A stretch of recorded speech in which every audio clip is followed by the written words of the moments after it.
Imagine buying your kid a toy only to find the batteries aren't included, or buying furniture but it's missing the tools to build it. Frustrating, right? Now imagine that exact same feeling, but you're paying way more. That is what buying business software usually feels like: fragmented, disconnected, and incredibly expensive. Odoo completely changes that. Odoo is a complete, fully integrated business suite where all your apps actually talk to each other. We're talking automated lead routing for your sales team, seamless AI integration, and an intuitive point-and-click website builder. It's everything your business needs to scale, saving you time, headaches, and money. Stop piecing your software together. Go to odoo.com. That's ODOO.com to learn more. How would you like a 15% discount to my daily email, the stack of stuff, the show notes, discounts to the conference, all of that? All you need to do is text the word show to 33777. You'll get the annual subscription with a 15% discount to my daily email. You'll get the stack of stuff, the links to the show notes, discounts to the conference, and so much more. All you have to do is text the word show, SHOW, to 33777. Text show to 33777.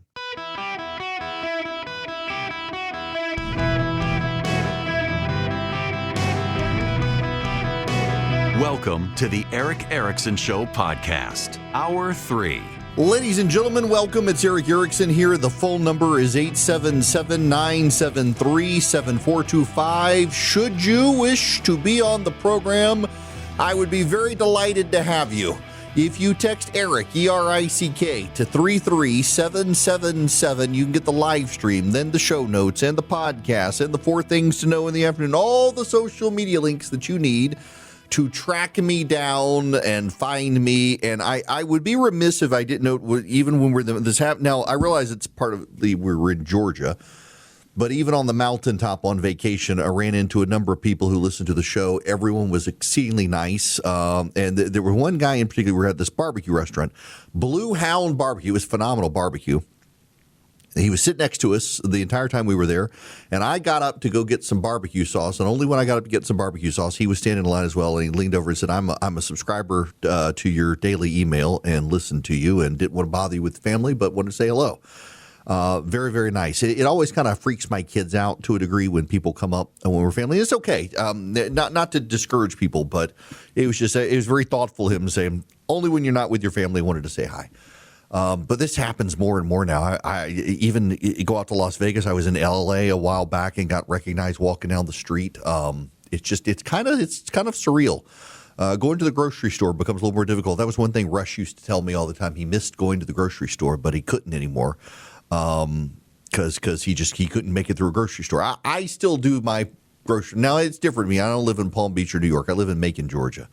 I still go to the grocery store. It's across the street. The downside at my house is the grocery store is across the street, which means, do we do a list in our house? Yes, we do a list, and then half the stuff gets forgotten. It's like, Dad, go get this. Now go get this.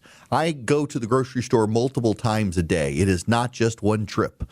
It is multiple trips to my beloved Publix for things, because you get the stuff and then you come home and it's like, forget. Or the worst is when you're in the checkout and you have just checked out and you look at your phone and have a text message you didn't realize saying, "Hey, I forgot this."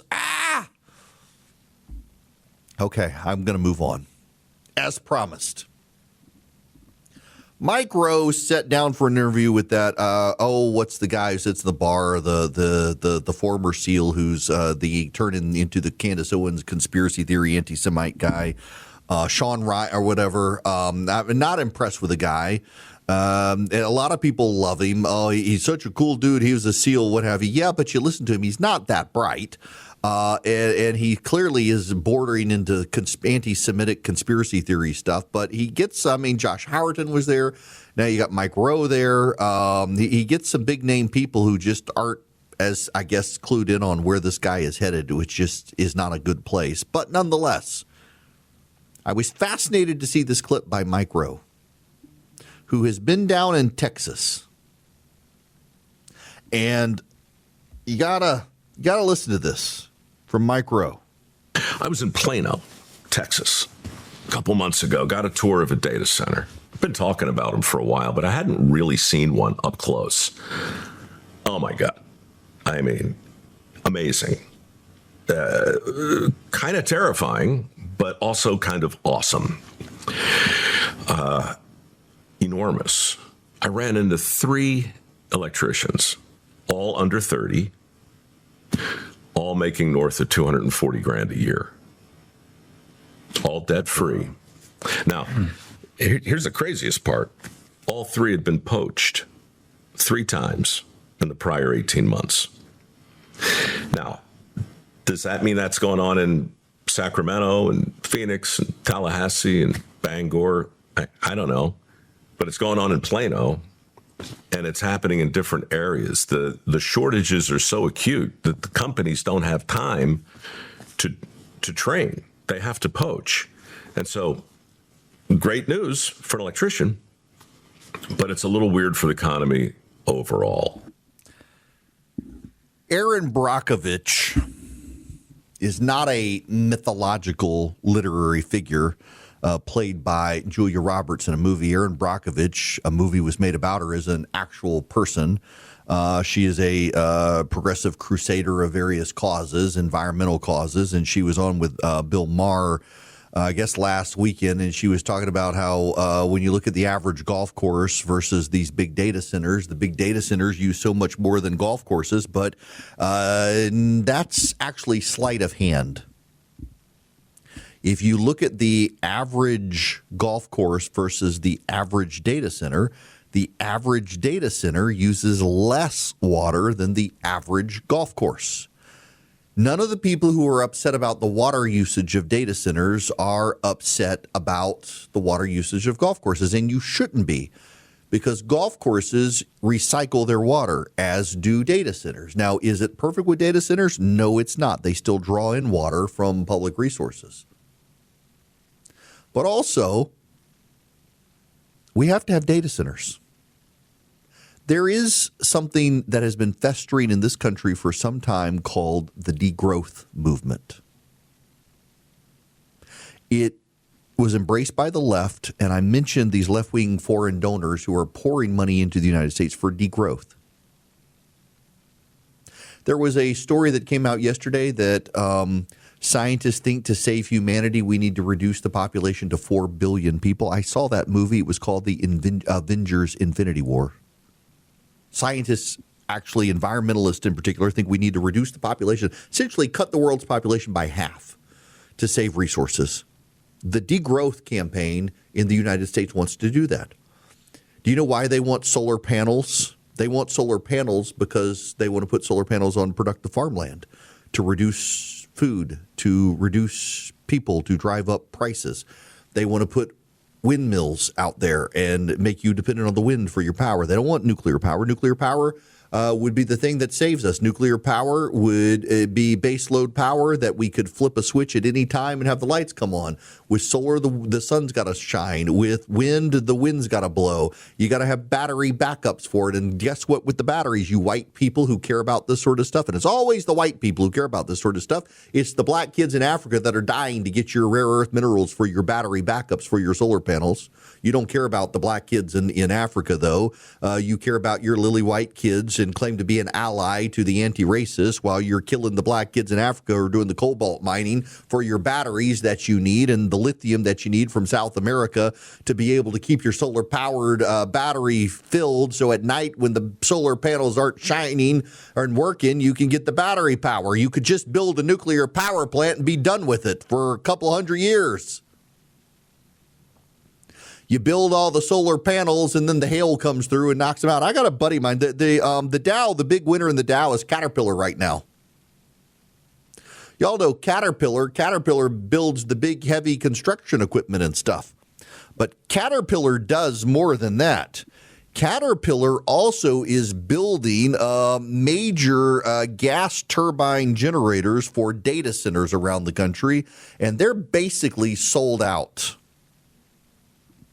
I have a buddy of mine who works for Cat, and he is super busy. because of because of the generators that they build for data centers. In fact, I saw this morning on CNBC that Caterpillar is like the number one stock in the Dow right now. I'm pulling it up with Value Line right now. Yep, it's stock $883.59 a share. It is up $53, a 6.45%. Caterpillar is. And Caterpillar is employing a lot of people who do not have college degrees. And they're paying them well to build things that help the data centers, the heavy equipment, the generators, you name it. But it's not just Caterpillar. It's a lot of other companies out there. If you're listening to me on the internet right now, and a lot of people listen to me on the internet, you're listening to me because of a data center. I saw a Democratic politician in Washington State the other day, and I am surprised it was a female white Democratic politician who said when she gets an email from anyone opposing data centers, she replies to them and tells them to kindly mail her a letter because their email has been transmitted through a data center. And since they oppose it, they should be writing her a letter and put it into the mail instead. We have this fear of data centers. I am a big defender of the data centers. I recognize there are water problems.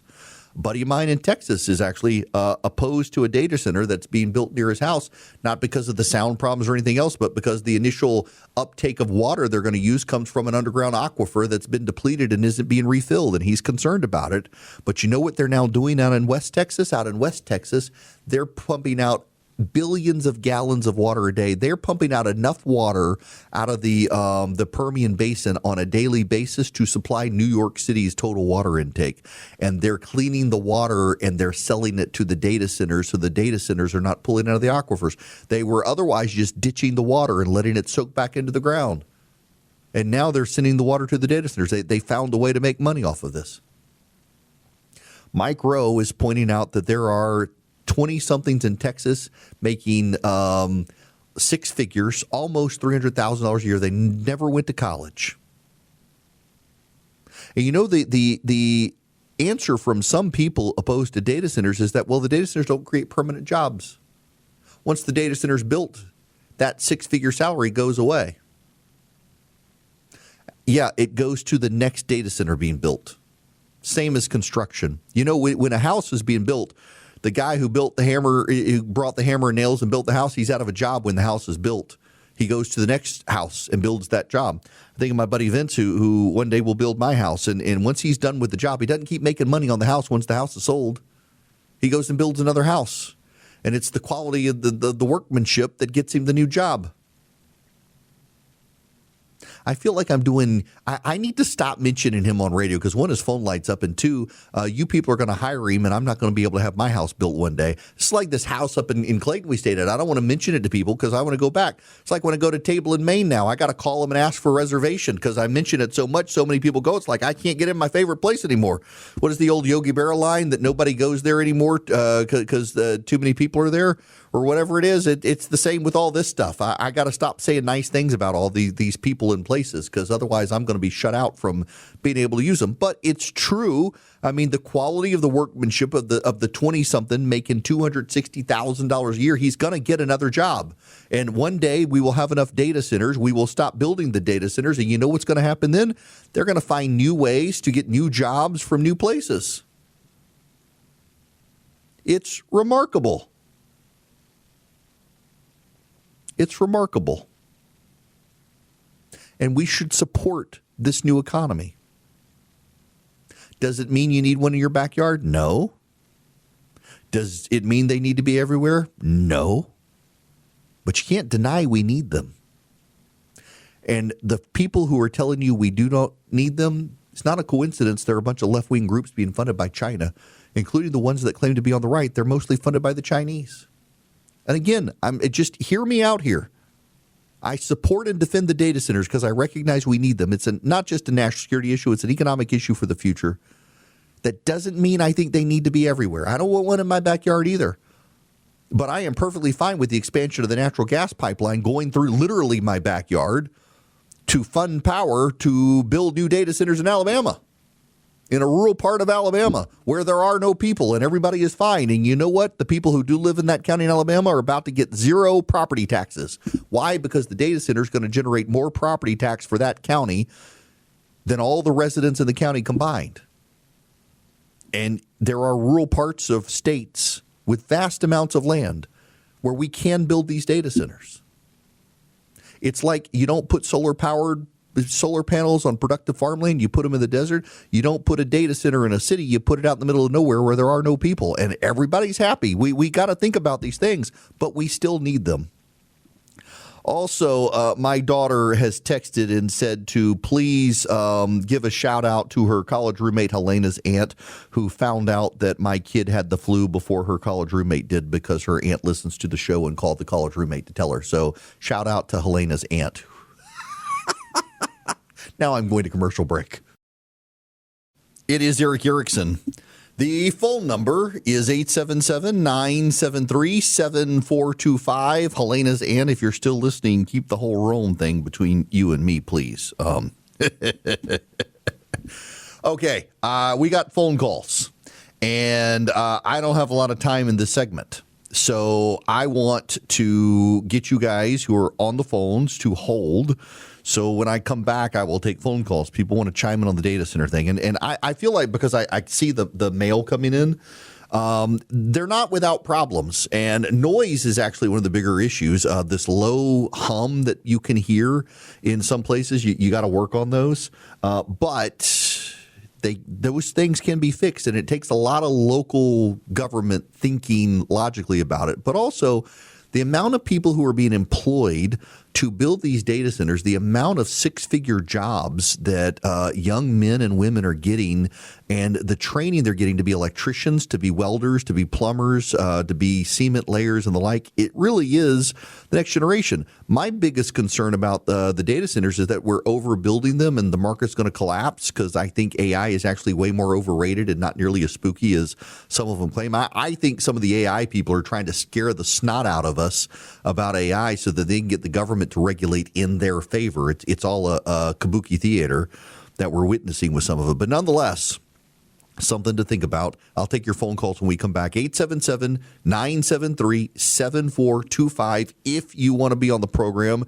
Those of you on the phones, be patient with me. I will get to your phone calls. Right now, however, I need to tell you about American financing because some of you are creating a mountain of credit card debt for yourselves. And you're second guessing yourself about how you're going to pay it off. And you're paying the minimums and you're never going to pay them off. And you keep adding to them. And there's data now that people are maxing out their credit cards to buy groceries and gas. That's the economy we live in. Your home equity might be able to be weaponized against your credit card debt. It's doing nothing for you. And when your credit card interest is at 25% or more, the math starts to add up to take a look at this. And American Financing can help you. They've got salary-based mortgage consultants. They're not commission-based. There are no upfront fees. There's no pressure. It costs you nothing to find out what you could save every month. So call American Financing at 866-886-9262. That's 866-886-9262.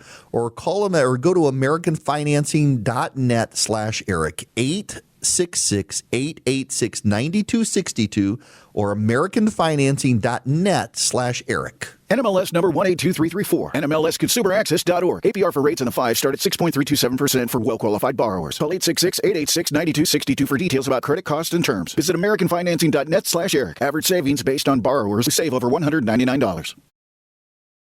My people, welcome back. It is Erick Erickson, and I'm delighted to be with you. 877-973-7425 is the phone number. That's 877-97-ERICK, E-R-I-C-K. Easy way to remember it. You can text Erick, E-R-I-C-K, to 33777 to be able to keep in touch with the shows, social media, and everything we've got. I want to go check out some phone calls. First, let's go to Keith. Welcome, sir. How are you? How you doing, Eric? Great. What's going on? I just want to talk about the data centers, and you are right. These kids in their 20s are really rolling it in, because I worked at a data center, and I was a project manager, engineer, and these kids were putting in the hours, and they were making more money than me. And I'll tell you another thing. The other group of people that people don't talk, the welders obviously, the other group of people they don't talk about, they're rolling it in. If you can cook tacos, burritos, and empanadas and run a canteen, those people are rolling in over six figures right there too. And what I got an appreciation about what the data centers are doing is showing how capitalism really works, and that it's all based on supply and demand. You've got the skills that are really well needed, and the companies are going to pay for you. And the other thing is, many of those electricians that were working underneath me did not speak a lick of English. That's how desperate they are to get electricians. Is they were getting them even for people that are south of the border that are doing this. And if you got a kid that's got any desire to do well in life and so forth, that's a route to go. And I'll tell you, these electricians are not going to be hopping from city to city working jobs. What they're going to actually do, and I've seen this, they're starting to get groups of people working for them, and they're going to be running their own businesses. And by the time they're in their mid-30s, these kids are going to be multimillionaires. Wow. Okay, I want to go back to the cantina one, because I could be making six figures slinging empanadas, because I can make a good empanada. Absolutely. If you get the license to go run your empanada near these data centers, they got thousands of people that got to go on break, and they don't have anywhere to go because they got miles and miles to go to a place to get something to eat, and they like something hot. Many of them pack their lunch to go there, but the majority of people go to these canteens. And I'm telling you, those people are making thousands of dollars a day. Wow.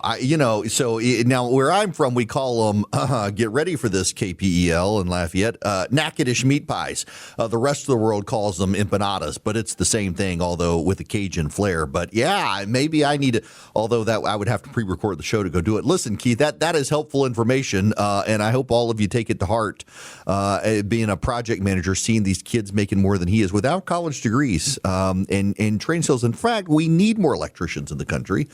When I was in high school, I graduated from a rural public high school in Louisiana, and we had a welding program where they partnered with, I think it was called Halco, something like that, and they would take kids from my school, and they would drive about 30 minutes away to Slaughter, Louisiana, and they would learn welding skills. And people I went to high school with, the few I know where they are in life now, some of them are making really good living still to these days as a welder without ever going to college. They learned how to weld in high school and are still at it. A lot of them working offshore on oil rigs and stuff, and making good money as a welder, as electricians. We need those skills in this country. Max, you're going to be up next. Welcome to the show, Max.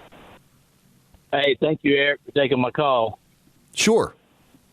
Hey, so my comment was, and just see what you thought about, I think I'm not against data centers. I think one thing that are giving a lot of people a sour taste about data centers is that the local politicians that pass these zonings and everything that it requires to get a data center, they're doing non-disclosure agreements with these huge companies. And then after it's a done deal, the people that don't want these data centers feel like they don't have a say. And it's almost like they're treated like the politicians, and they know what it is before the people know. Yes, I'm glad you brought that up, Max.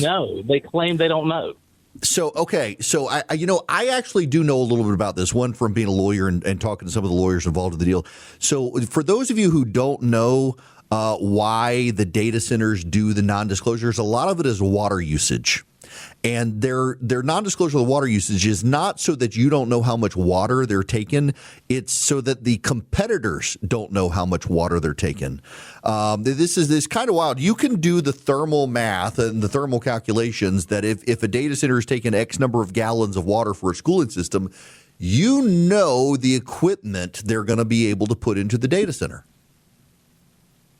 Not making that up. You can do the math for the thermal effects, do the physics equation for how much the water they're taking in for their cooling system, figure out the square footage, and you can pretty precisely figure out the equipment that they're installing. and how much equipment they're installing, and it's a trade secret. And what the data centers, what the companies that are doing this have figured out is if they let you know how much water they're using, they're letting their competitor know what equipment they're putting in the data center, which they don't want their competitors to know. Everybody's trying to get a leg up on each other's AI model, and the water usage is a big tip for what equipment you're putting in. Now, they will admit that it will freak a local community out how much water they're taking on the initial uptake, too. But that's not the big concern. Now, the skeptics and the people who are scared of the data centers are seizing on that water data and saying, this is why they're trying to keep us here. But I got to tell you, local politicians, Max is right. Max, I remember your name. No offense, because it's also my dog's name. I'm terrible with names, but Max, I know. And Max is right on this. You local politicians you're breeding the conspiracy theories by engaging in these games. Not everything about the data center needs to be put under a non-disclosure. I was a lawyer and I did land development. I did bonds in lieu of taxation. I will not bore my audience with an explanation of a bond in lieu of taxation. What I will say, however, is that in many parts of the country, including mine, you can't get out of paying property taxes. And so what you do is you essentially float a bond that serves as a payment in lieu of taxation. And I was the lawyer who helped structure those deals. The partner that I work with wrote the bonds, and I did all the legwork and whatnot. And a lot of companies structure these bonds in lieu of taxation. And also because they're bonds in lieu of taxation, you can be a little more confidential on the size, the square footage, the amount of money. You can cut them different breaks on doing these sorts of things. But we always advised, when I was a lawyer doing these deals, we always advised maximum transparency from local politicians to the extent that you could without compromising the deal. Now, you don't want to advertise fully what's going on, because if that happens, you may have a competing county come in and try to undercut you to steal the business from you on your side. On the other side, you may have the company's competitors know what they're doing, and they may strategically try to block them out. So there is some level of confidentiality you've got to have. The name of the company is usually key. But the water quantity is something the companies want to keep secret, not because they don't want you to know how much water they're taking from your local system. And remember, it's a one-time draw. They don't want their competitors to know what equipment they're putting in the data centers. And the water is the biggest tip-off. The water is the biggest tip-off because the water circulates for cooling systems, and you can do a thermal calculation to determine how much heat must be being produced by the equipment. And based on that calculation, you can be pretty sure, based on the square footage that's being built, what equipment must be being put in the data center to generate that much heat, requiring that much water to cool it off, and know immediately what your competitor's doing. That's why they keep it secret. But again, politicians should err on the side of transparency, because a lot of people are getting scared needlessly by these data centers. Chet, you're going to be up next. Welcome to the show. Hello? Hi there. Hello, Eric? Yep. Eric, are you there? I am here. How you doing, Eric? I spoke I'm to you good. before What's going on? times. This is Chet the Jet, man. You know, the retired NYPD officer that calls in once in a while. Yes, sir. How's your wife doing, first of all? Okay, my wife is doing great. She actually is right now. Thank you for asking. Yep, she's doing good. Of course. You're a great man. You're a great gentleman. And I'll tell you, and you make the show exciting. I listen to you every day. Yeah, the kids are doing pretty good. You know, and when they really want to do good, they can. I have a grandson right now. He's getting ready to go into the firefighter academy. He's only 22, and he's going to do air conditioning and refrigeration on the side. You know, so his head is pretty good. And his little brother is in a medical program. He's only 15, and he's doing good. And also, I have a cousin whose son started Pennsylvania State because of their college golf. Okay, and he's in his 16th. He's only 16. He's starting his second year. He turned out Harvard. So, you know, when these kids, they really want to make money, man. He might go pro, and he has a full-fledged scholarship, and his major is engineering, like his dad and my uncle who passed away. But, yeah, the kids are really getting all you got to do is just pay attention to them. You don't have to be the family. You know, it takes a village to raise kids, and I've always put it in their heads. And there was like 30 of us in fire department, police department, World War II, Korean War. You know, you just got to pay attention to them because if you pay attention to these young people, they will suck it up real good because there's a lot of parents out here that don't take out the time, but they look around and they see who's giving them the positives. And I always tell them also to say your prayers. I ain't nothing but a Catholic school kid. I used to have to go to church before class, and God's in my life, and that's why I listen to you because I know you're super religious too. And keep up the good work, and please take care of your wonderful wife. I always listen. I need my wife to take care of me. She's the daredevil in the family. She scares me. She's the one with the motorcycle. Well, put it this way. I've been with my wife since 1985. She's a retired detective from the NYPD, and she did the hiring. Okay, so you're saying your wife is the awesome one in the family. Oh, yes, she is. I ain't nothing next to her. And then she used to do the Madison Square Garden graduates for the new recruits. I mean, oh, man. And you know what? You would never know because she is so low-key and beautiful. When I look at them green eyes, man, I'm still like, wow. That's fantastic. Just for her being ordinary. Well, listen, Chet, I appreciate the phone call. Thank you. God bless you. And thanks for checking on my wife, too. Ed, you get the last word here. Welcome. Hello? Hey, Ed. Yep, welcome. Hey, listen, I wanted to, I was crazy. I met a guy that goes to a local tavern that I have a beer with every now and then, and he was running the 3 Amazon centers downtown, the 3 data centers downtown Atlanta. He's moved on to another data center. I think it's up by Cartersville or somewhere now. But they're not using water like they're talking about. There's 2 reasons that the lawyer didn't mention about why the water. Some of them have, I know, like I was over at the new big Volvo plant over there in Charleston.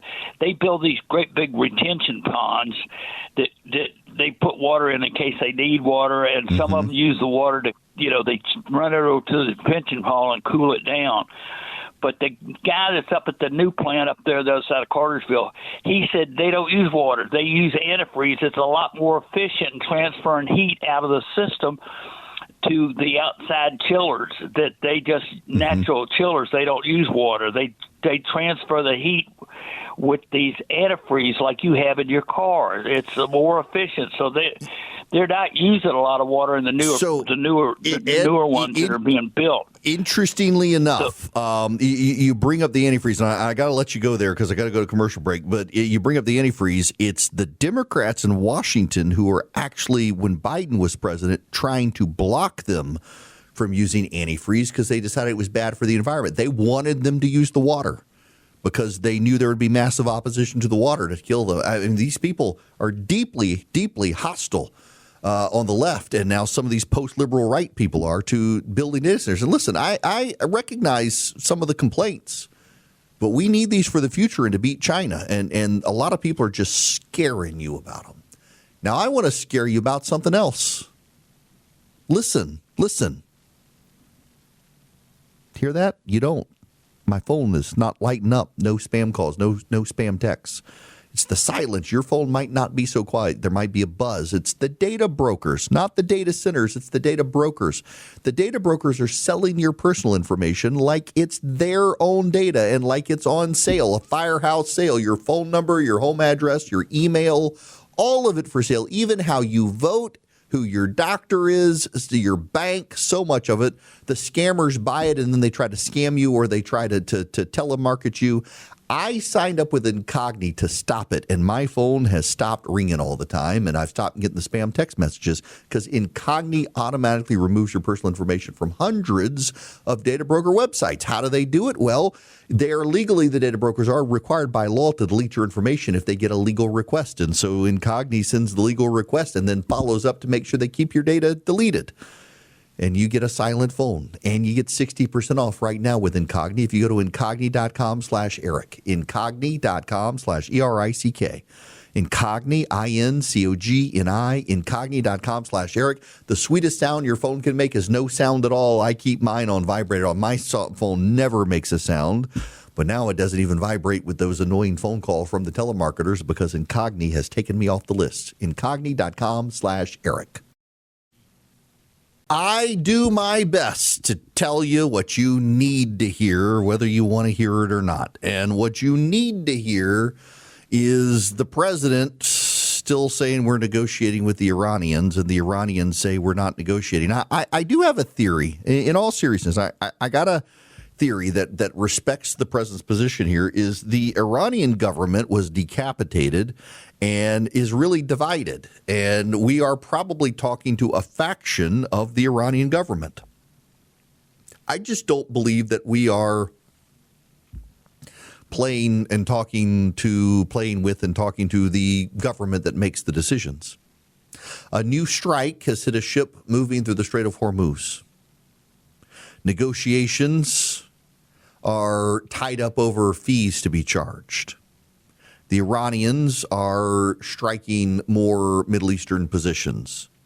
And the Secretary of Treasury was just on CNBC in the last hour saying he believes that a deal is going to be reached by tomorrow to resolve the Strait of Hormuz. The Secretary of State, Marco Rubio, has in the last 30 minutes said talks to reopen the strait have made progress but haven't reached a final agreement. And yet the official line from the Iranian government is no talks are happening. Interestingly enough, the British say that a cargo vessel has been hit by an unknown projectile off the coast of Oman. The ship has not been identified, and no one has claimed responsibility yet for who is firing on that ship. We still got issues that have to be resolved in the Middle East. And again, I think that the way to win the war is to blow up Iran. They want a nuke. We can't give them a nuke. Let the Israelis be in charge of that aspect of it, but free up the Israelis to do it. We need to. And we need to figure out our supply chain issues. Now, I need you to figure out that you need a tankless water heater from Rinnai, and here is why. I had the audacity. It was awful. It was a traumatic experience. And I don't say that lightly. It was a traumatic experience to stand in the shower last week and run out of hot water for the first time in like 3-4 years since we got our Rinnai tankless water heater. We were one night in a house, and then we went up to the glorious mountaintop that also had a tankless water heater from Rinnai, I do believe, and we never ran out of hot water. But I forgot what it was like to be taking a shower after the kid had taken a shower, and suddenly I'm in the shower, and suddenly there's cold water. It was not pleasant, and I still had soap. It woke me up. All you cold plunge people are psychotics.